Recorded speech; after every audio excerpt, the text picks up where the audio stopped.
देखिए आज का जो क्लास है आप लोग को हम बता रहे हैं पास्ट टेंस जो कि प्रेजेंट टेंस का चारों आप लोग को हम वीडियो के माध्यम से बता चुके थे। तो आज हम लोग पढ़ेंगे पास्ट टेंस। पास्ट टेंस का मतलब होता है भूतकाल, यानी भूतकाल कहते किसको है? जो समय बीत गया उसे भूतकाल कहते हैं ना, कहता भूत बन गया। तो भूत कब बनता है? मरने के बाद, यानी वो बीत जाता है तो आपका हो जाता है भूतकाल, जो समय बीत गया। जैसे अभी आप लोग पढ़ रहे हैं 10 में, इसके पहले क्या चीज में 9 में थे, तो 9 आप लोग का समाप्त हो गया है ना, तो वो आपका हो जाएगा भूतकाल। जो समय बीत गया उसे भूतकाल कहते हैं। तो देखिए आपका है how many kinds of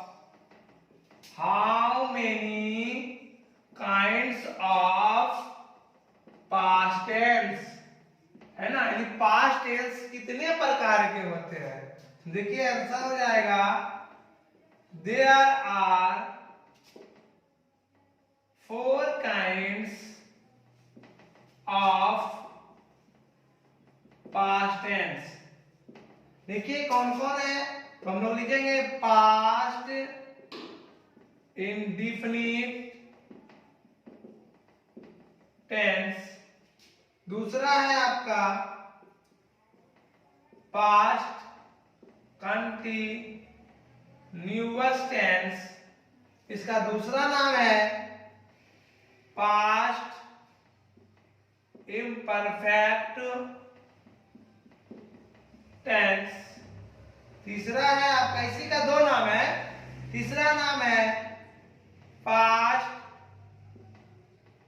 perfect tense, चौथा है आपका पास्ट परफेक्ट कंटिन्यूअस टेंस। यानी आपका जो होता है टेंस, पास्ट टेंस जो है इसका भी 4 भेद होता है। Past indefinite tense, past continuous tense, इसी का दूसरा नाम है पास्ट इम्परफेक्ट टेंस, तीसरा है पास्ट परफेक्ट टेंस, चौथा है आपका पास्ट परफेक्ट कंटिन्यूअस टेंस। तो आइए बारी बारी से हम लोग पढ़ेंगे। तो आज के वीडियो में हम लोग पढ़ेंगे पास्ट इंडेफिनिट टेंस। देखिए पास्ट इंडेफिनिट टेंस है ना, चाहे देखिए इसका डिफिनेशन आप लोग को हम बताते हैं, इसका पहचानने का तरीका क्या है। देखिए इसका पहचान विधि क्या है, जिस हिंदी वाक्य के अंत में या ई ये या था ई थी या चुका चुकी चुके इत्यादि लगा रहे उसे पास्ट इंडेफिनिट टेंस का वाक्य कहा जाता है ना, यानी जिस हिंदी वाक्य के अंत में या ई ये या था ई थी या फिर चुका चुकी चुके इत्यादि लगा रहे उसे हम लोग पास्ट इंडेफिनिट टेंस का वाक्य कहते हैं। इसका जैसे में देखिए मैंने खाया या फिर मैंने खाया या फिर मैंने खाया था या फिर मैंने खा चुका, तीनों का तीनों एक ही है। हम लोग पटना गए, ये सब जो भी है आपका का वाक्य है। तो इसका बनाने का नियम देखिए, बनाने का नियम subject plus V2 plus O। अब सब्जेक्ट क्या है, जो काम करे उसे सब्जेक्ट कहते हैं। वर्ब तो आप लोग को बता चुके हैं, जिससे किसी काम का करना या होना समझा जाए उसे हम लोग वर्ब या क्रिया कहते हैं। ऑब्जेक्ट जिस पर काम का फल पड़े। अंतर है कि आपका यहाँ पे V2 है, इसके पहले हम आप लोग को बताए थे प्रेजेंट परफेक्ट टेंस में V3 लगा था। उस समय भी हम चर्चा किए थे आप लोग को कि वर्ब का 5 रूप होता है, V1, V2, V3 आपको याद रखना है। V4 का मतलब ing और V5 का मतलब उसके वर्ब में यस या ईयर, है ना। तो देखिए जैसे यहाँ पर मैंने खाया, तो ये सब्जेक्ट हो गया, खाया वर्ब हो गया। तो इसका जो हो जाएगा आपका आई एट, क्योंकि आपका eat, ate, eaten, eating, its, V1, V2, V3, V4 और V5 इस टाइप से आपको याद रखना पड़ेगा। हम लोग पटना गए, तो हम लोग का होता है वी, वर्ब का दूसरा रूप गो मतलब जाना, हो जाता है गो, वेंट, गोन, है ना। ये हो जाएगा आपका गोइंग, ये हो जाएगा आपका गोज, पांचवा रूप। तो आपको चाहिए क्या, दूसरा ना, हो जाएगा वी वेंट टू पटना। इस टाइप से हम लोग जो होगा बारी बारी से जितना भी ट्रांसलेशन होगा सिर्फ सबसे पहले हम लोग पहचान जाएंगे, उसके बाद ये नियम पर हम लोग बना लेंगे।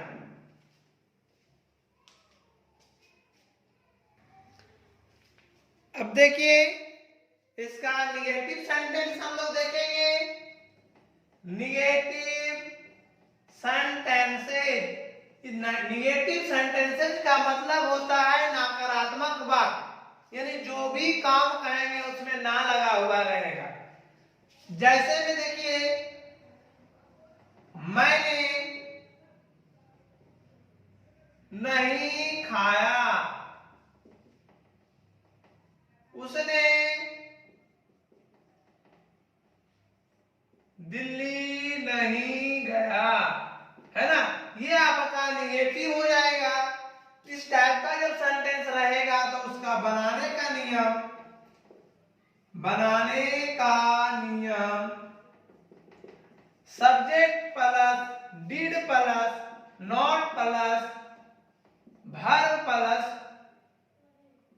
ऑब्जेक्ट। देखिए यहाँ पर आपका वर्ब का मूल रूप यानी पहला रूप लगेगा, क्योंकि यहाँ पर डिड लग चुका है, दूसरा रूप पहले ही लग गया है तो दो बार नहीं लगता है, ठीक ना।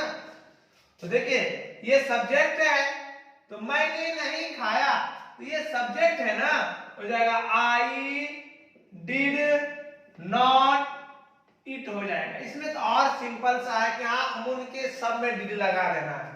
और प्रेजेंट इंडेफिनिट बताए थे, उसमें दो चीज आया था, एक डू और एक डज। उसमें कंडीशन था कि डू किस में लगेगा, डज किस में लगेगा, तो आपको थोड़ा विशेष ध्यान रखना पड़ता था। इसमें आंख मूंद करके हम सीधे डिड लगा देना, कोई भी रहे, कुछ भी रहे, थर्ड पर्सन का सिंगुलर प्लूरल रहे या फर्स्ट पर्सन का रहे, सबके साथ डिड लगेगा। उसने दिल्ली नहीं गया, ही डिड नॉट, जाना का गो था, गो टू दिल्ली, है ना। तो ये आपका निगेटिव सेंटेंस हो गया। उसी टाइप से आपका इंट्रोगेटिव सेंटेंसेस का मतलब होता है प्रश्नवाचक। इसमें दो टाइप का आता है, आप लोगों को पहले वीडियो में भी बता चुके हैं, है ना, कि एक WH होता है, एक yes no होता है। तो पहले yes no किसको कहते हैं, जिसका जवाब yes या no में दिया जाता है। जैसे क्या आप खा चुके, है ना, क्या उसने पढ़ा, तो प्रश्नवाचक लग जाएगा। इस टाइप का सेंटेंस रहेगा। तो इसका बनाने का नियम देखिए होता है, बनाने का नियम सिर्फ डिड बाहर हो जाएगा, did plus subject plus verb plus object. यदि इसमें भी निगेटिव रहेगा तो सब्जेक्ट के बाद हम लोग निगेटिव लगा देंगे। देखिए तो डिड आपका हो जाएगा यहाँ पे डिड यू ईट और प्रश्नवाचक, ठीक है। फिर एक क्या उसने पढ़ा तो हो जाएगा डिड ही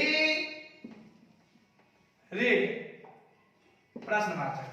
प्रश्नवाचक यदि हम लोग भूल जाएंगे तो आपका मार्क्स जो होगा काट लिया जाएगा, इसलिए भूल से भी प्रश्नवाचक नहीं भूले, कभी नहीं, ध्यान दे करके एकदम। फिर आपका WH में देखिए यस नो था ना, यस नो। WH में देखिए क्या है, आप कहां गए, इसमें भी प्रश्नवाचक रहेगा।